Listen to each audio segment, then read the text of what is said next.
All right, everyone. The band is in the back, so hopefully my audio will not be too distorted. Yeah, talk a little louder. We're going to talk nice and loud. Thank you for that. Larry, how are you? I'm doing good. How you doing? You having a good time? I'm having a blast, as always. This is just fun, Yes. isn't it?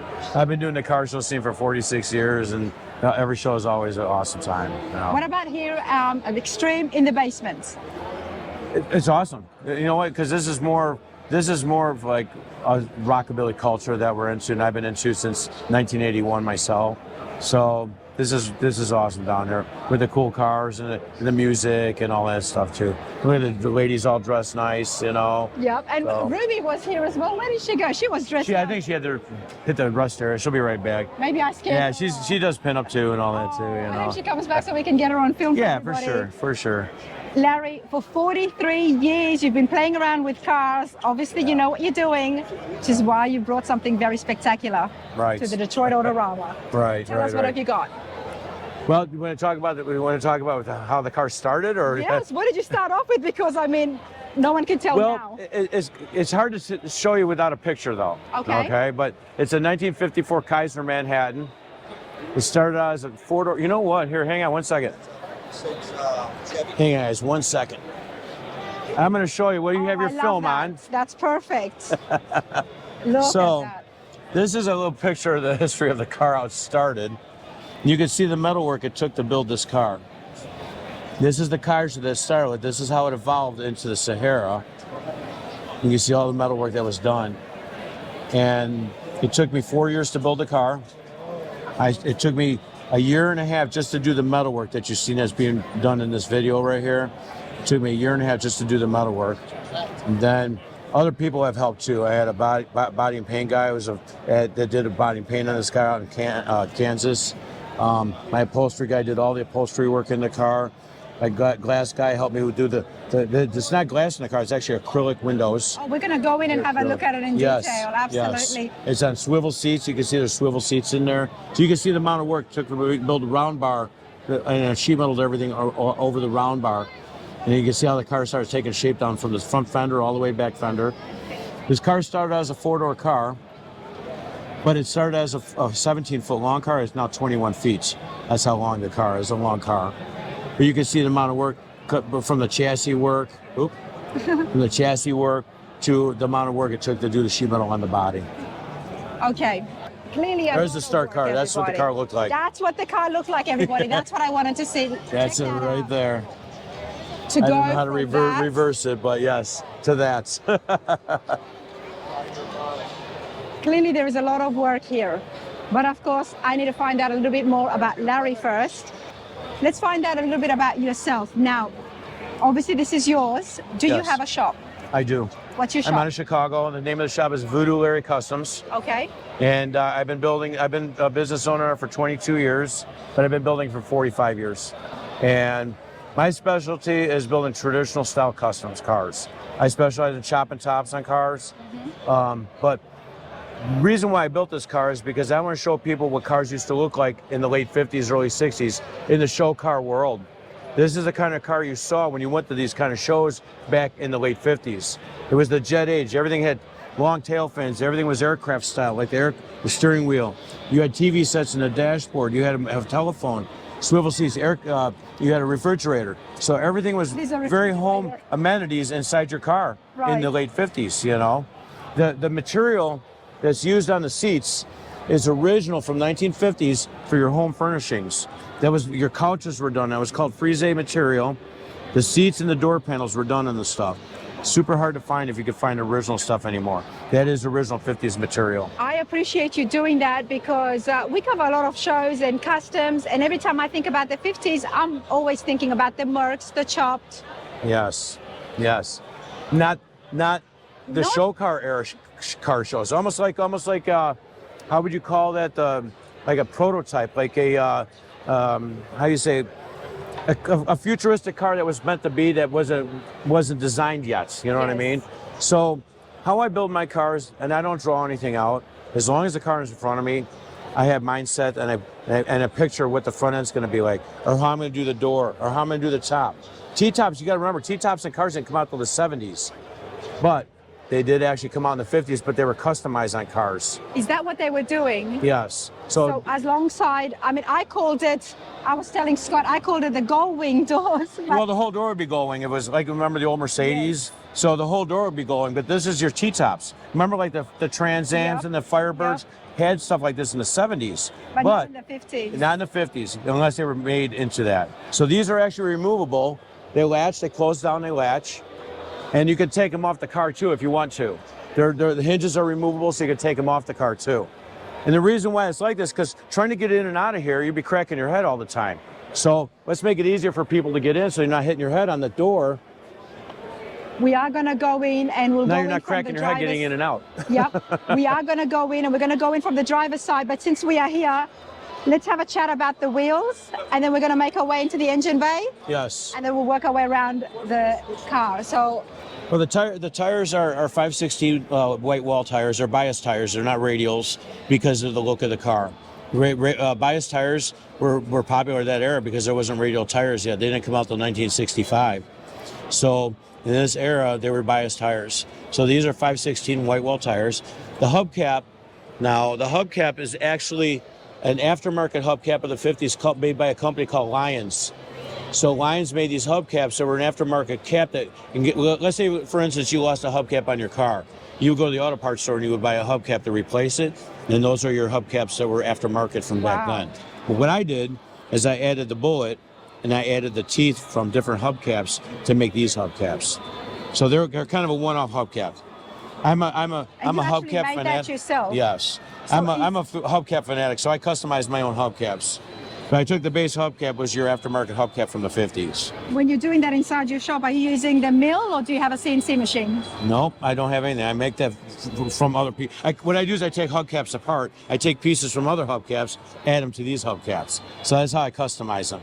I love that. And this is why we are here in the basement, everybody, at the Detroit Autorama, because this gives us a look into the whole side of building cars. It's not always about the CNC machines and what's happening upstairs. It's about creativity, making use of what you have, recycling at its best. And Larry, you've done exactly that without using those machines that not everybody can afford. I'm a metal fab guy. I don't have CNC, I don't have it, but I have power hammers. I form sheet metal. So I've made all the panels on this car from scratch. Wow. So from an English wheel to a power hammer, you form your own sheet metal, and that's how I did these fenders and these doors and the rear tail fins. I had to make 4 tail fins, not just 2, I got to make 4 of them, and they had to be perfectly straight. Voodoo Customs, right? Voodoo Larry. Voodoo Larry, everybody, out here on the East Coast. Okay. Yes, I'm in Chicagoland area. So here's my engine compartment now. Check this out, everyone. So the engine compartment is all modified. There's not one stock panel here from the Kaiser that a car started with. So I made all the sheet metal that you see the surrounding. The engine's a 1969 Camaro small block Chevy. It's 300 horsepower. It's not none high perf because it's not a go fast car. It's a cruiser. The car itself weighs about 5,000 pounds. It's got a Camaro subframe. So from the firewall forward, it's 1980 Camaro suspension. And it's got power steering and power brakes. That's it. Doesn't have any other amenities at all because it's a show car. It does run and drive great. It's got stops on the dime. With the Camaro front end as well. What about the rear end? What have you used? The rear end's a 1972 Nova. A Nova rear end. And I made my own tooling suspension for it. It's got air ride in the rear. Just the rear raises up and down so I can load it on trailers. Now, you see the bullets down here? Those are 1936 Ford headlight bullets, headlight buckets that are reversed around to make a bullet. So this was a headlight off a 36 Ford at one time. So I flipped it around and made the bullet out of it for the front bumper. I made my own lenses for the headlight covers. They're acrylic. They're frosted on the backside. I had all the little jewels to it to make it more like blingy, you know what I mean? That was popular back in the late 50s style. They had a lot of cool features. The grill, I made this, the grill bars are 1959 Oldsmobile rear fender pieces that I cut down and made a floater bar out of it. I added a bullet to the middle, and it's backlit with lighting, and I made the grill from perforated steel. So it's all handmade. This used to be the whole hood of the car. This piece was attached to this. That piece, I cut everything down. I molded the front part of the hood, and then I just pancaked the rest of the hood so it opens up to access the engine. You know, everybody, as I'm working inside the shop, I'm understanding more and more, and being hands-on allows me to see and appreciate the work that goes into this. Yeah. Very easy for you to say, you know, I did this in their sentences, but you know the work you put in. Right. And anyone out there working with metal, me as well, now know exactly how much is involved in just trying to fit something to each side when you're customizing it. Exactly. That's brilliant stuff. Now, what about the paint? And there's obviously a lot of pearl. It does. What's going on with the paint? So the paint, like I said, it was painted by a guy out in Salina, out in Kansas. I think it's Goodland, Kansas, where his shop is. He did the paint and body on it. Fantastic job. The guy, Matt, did a great job on the paint and body. And I do have to say that it held up very well. It's 10 years. The car's 10 years old now. Wow. And it's held up very well. So the paint is whites, but it's got green pearl, and the pearl that's in there is custom mixed with a few different colors of green pearl. So it made it like a mossy color. When it's outside in the sun, you don't see it that well, but when you have it indoors under show lighting, you can see how nice the pearl. If you bring your camera up close, you can probably see it right here on the top of the door. It glows off the lighting very well up in the indoor shows. You know what I mean? Oh yeah, you can definitely see that. And then the white material that's in the seats, that's pearl white naugahyde. It's not a leather, but it's naugahyde's a next step down from leather, but it's pearl white. If you look, it's got a nice hue to it. The seats are on swivels. Now, you said that these were original 50s upholstery. Yes, the green material you see right here is original 50s. It's called frise. It's on the seat back there. It's on the seat, and it's on the door panels here. And how did you get your hands on that? I found it, believe it or not, one day on eBay. I found a few rolls, but it was not cheap. It was very expensive to find. Okay. But I always wanted to use this material in the cars because George Barris had used it in his cars back in the 50s. I didn't know that, and that's what I was going to ask you. Like, how did you? I mean, gotta love eBay. I'm a big George Barris fan and Gene Winfield fan since I was 18 years old, and I've always wanted to build cars like George did, and that's why I build cars like this, because of those early customizers, you know. Obviously, Gene, may you rest in peace, has been on the channel before. Yes. Unfortunately, I didn't have the pleasure of meeting George Barris.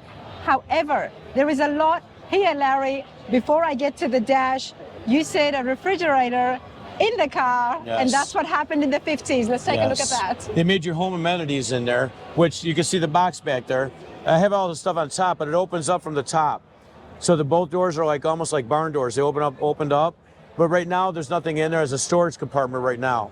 But normally, if I had finished it, it would be a working refrigerator. But I'm not in the car enough to really use it as a refrigerator. It's just more of a storage compartment. I gotta say. And then you got your 1956 Emerson TV in the dashboard. Well, before that, Larry, I love the seat in the back. Yeah, okay, so the reason why that seat doesn't that look like a couch, right? Yes. Remember, back then, they tried to make your interior in your car comfortable like your home. So it's supposed to be like a wraparound couch with your cold bar refrigerator in the middle of the seat. So you got your telephone up here, you got your air conditioning, you got your TV set, you got your microphone down there, in there. The TV set's a 1956 Emerson. That's an original handset from 1956 on the dashboard up there, the phone. Wow. This is the original Kaiser steering wheel that came with the car that I cut down aircraft shape. And obviously I cut the top and bottom off it to give it that aircraft look. The original dashboard's still here. The original gauge cluster for the Kaiser's still there. Obviously I got lit up with LED lights and stuff, you know. And then you got your refrigerator, you got your air conditioning unit down there underneath the TV set. And of course, I mean the shifter. The shifter is all custom made. It's a floor mount shifter. I made it very similar to the original Golden Sahara that George Barris had built in 1952, 53. The seats are 61 Mercury Marauders bucket seats, and I like them because there's a lot of chrome on the back side of the seat. Remember, this was the chrome age. There was a lot of chrome on cars back then. Oh yes, my favorite era, everyone. Yep. And again, jet age because the fins. You had, you know, rocket-looking car, you know. I do want to bring in close that the biggest modification, see the doors, obviously stretching the entire car. Yes. The doors were a four-door car at one time. So I had to lengthen the front door here to be a two-door door. It's all tuck and roll upholstery. All the upholstery cars all tuck and roll. My upholsterer guy, Bruce, in Gilbert's, Illinois, he did all my upholstery work in the car. And him and his son did a fabulous job on it. I love Bruce. He does great stuff on all my stuff for me and my customers. Can I take a little seat? Yeah. Sure can. I won't Here. swivel around, but when am I going to see accustomed to this extreme again, everybody? That's what's nice about the swivel seats. This is pretty awesome. So hey, get in there, you put your feet on the floor and you swivel the seat around. There you go. You got to kind of maneuver into place. It locks into place. Yes, of course it does, but I don't want to touch with that. I just want to see what it feels like to be in here. It's like George Jetson, right? That's right. It's George Jetson. That's right. That's right. And the Jetson cars have been on the channel, so you have to do a search for it. Right. This is so cool. It looks great. The crowd loves it, but we all have to It's getting a good appreciate- response, I do have to say. I bet Yes. it's been all over social media, Larry, so I have seen it on my flight and as I was coming down here to see what's happening. But definitely, while we look and we love it, it looks great. There is so much work that goes into when we are playing with metal like this. And playing is putting it lightly, but 4 years, Yes. Larry, this is beautiful. I wish you could come to my shop and see what I do there in a daytime. Well, I would have to talk about that, but check this out, everyone, just so you can see what the view would be like. Yeah, this is, thank you. Now, I do want to come here to the back because the car has been lengthened. Okay, yeah, I want to explain one thing about the fender skirts now. You're going to love this, okay? These fender skirts were the top of the car at one time. No. Yes, I'm going to show you a picture. And the nice thing with the fender skirts is I didn't have to do too much modification to them because they were already the shape of the car that I needed. So here's the car that I started with, okay? Here, you see the top of the car right here? Yeah. That's the fender skirt there on the lower part of the car. Okay, so what I'm gonna do is I'm gonna jump forward a couple here and I'm gonna show you a picture of the car with the fender skirts. You can tell the brown color there. And there's the fender skirt right there. That was the top of the car. So you can see here's the metalwork that I handmade that whole top. And then the fender skirt was the top that's down here now. So it's called repurposing metal that came off a car. Instead of scratch building and making a new one, here it is already formed. That's all it is, everybody. We're just repurposing metal. But Pretty much, right? the vision behind this is extraordinary. Thank you. The vision behind it is extraordinary. To take the roof and use it as fender skirts, because they were big in the 50s. Yes. That we know with all the top marks. I love fender skirts on everything. That's my car. All my cars, my customers' cars, I put fender skirts on them all. You know, unless if it was a hot rod. But otherwise, fender skirts is the way it is. They make the car very stylish. You They know? really do. They give it the gown it needs, right? Exactly. This is Absolutely. just, look at that, everyone. It's easy to envision things, but then to put it all together and make it work and make it flow. Right. Absolutely. Now the trunk, this here started as a 1956 Thunderbird Continental tire off a 1956 Seabird. The problem with it was too small. So what I did is I cut it and I opened the whole ring of it up 11 inches. So I added 11 inches to the circumference to make it wider like the back end of the car. This is a very wide car. I didn't want to put a little circle this big in the middle. That's why I opened it up. And it, obviously it's clamshelled. It's not even a real Continental tire. It's just a look. My gas filler's right here. Got a Mustang gas tank. My battery's way up there. So with the battery being way up there, trying to jump start the car is very hard. So I have to have jumper ports right down here under the fin, underneath the bottom of the car. Not just for show, full functioning, everyone. Yes. So if I have to jump start the car, I can jump it from there instead of trying to go all the way back there. Now, you were telling us before I mic'd you about the little characters. Okay, the robots. And also the Sahara name, obviously, it's been, it's inspired. The Sahara, okay. George Barris built a car called the Golden Sahara. And I love the car. I've loved the car for 35 years, the original one. So I always wanted to build my own. But everybody knows me as Voodoo Larry because of my car club, the Voodoo Kings. You can see there's a plaque over there. So I became Voodoo Larry around 1997. That's why I named all my cars with a Voodoo name. So the Voodoo Sahara fit this car perfectly because it's part of George Barris' Golden Sahara, but there's no gold on it. Right. You know, it's all chrome and green. So that's where the name Voodoo comes in all my cars. All my cars have a Voodoo name of some sort, you know. Wow. Oh, and one last thing, you're gonna love this. You see those bullets down there with the exhaust coming through? The exhaust is coming through the bullet. Yeah, right here. Okay. These here used to be reading lights from the 50s. The reading lights were on a post, a big pole that went from floor to ceiling, and it had three buckets lights on there for sitting and reading a book on your chair. So you're aiming to where you need it to be. That's two of the three lights for the housings. So those are reading lights at one time.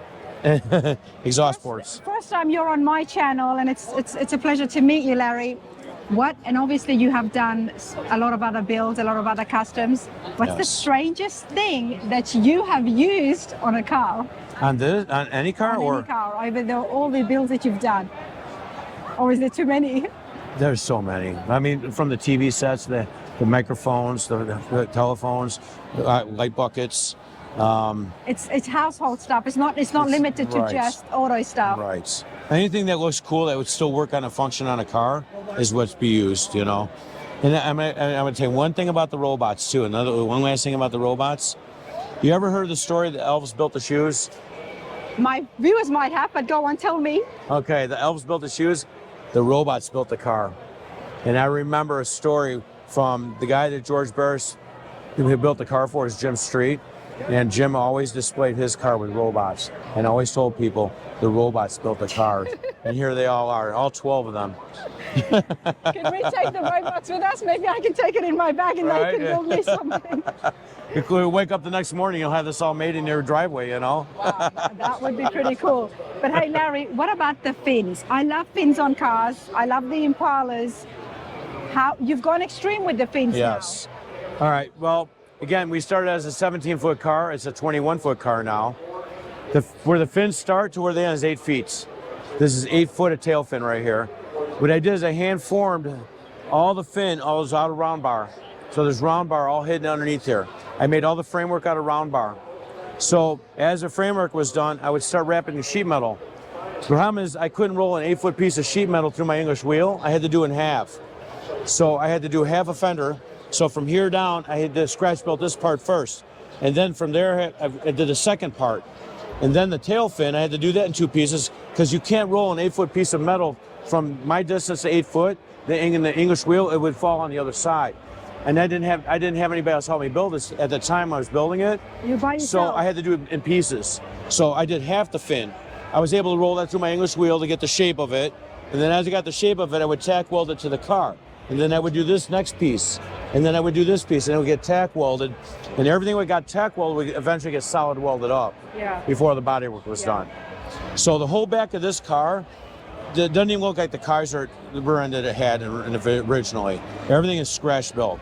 The whole, like I said, the whole from the fenders all the way down is scratch built. And it makes it so much more difficult when you are doing it in pieces to make it a one piece. To make it one piece. Bodywork. Because of the length. So you had to do it in smaller pieces that you can actually manage yourself, you know. And not only that, now I had to do one. I had to do 4 fins, 2 outers, and 2 inners. That was a lot of work right there, in separate pieces. So I had to do the inside piece, the outside piece, inside piece, outside piece, and they had to match perfectly. If you look from the front of that fin to the straight as an arrow. I can see, which is why my next question to you is, without using computer and modern day technology, doing it by hand, Larry, how did you go about making things symmetrical? It's called a tape measure. Tape measure, old school it. Exactly. I don't have modern amenities, okay? I build stuff with what I have, and that's what I have is a tape measure, a straight edge, and you measure it out in your sheet metal and your ability to form it too. You know what I mean? Because all this had to be formed. The original trunk lid. This is as much as the original trunk lid from the original Kaiser trunk lid. That's how much is left. The rest of it's scratch built from there. And you did that in order for the hinges to fit keep properly. the original Kaiser hinges. And they're still in the stock position the car was from the factory.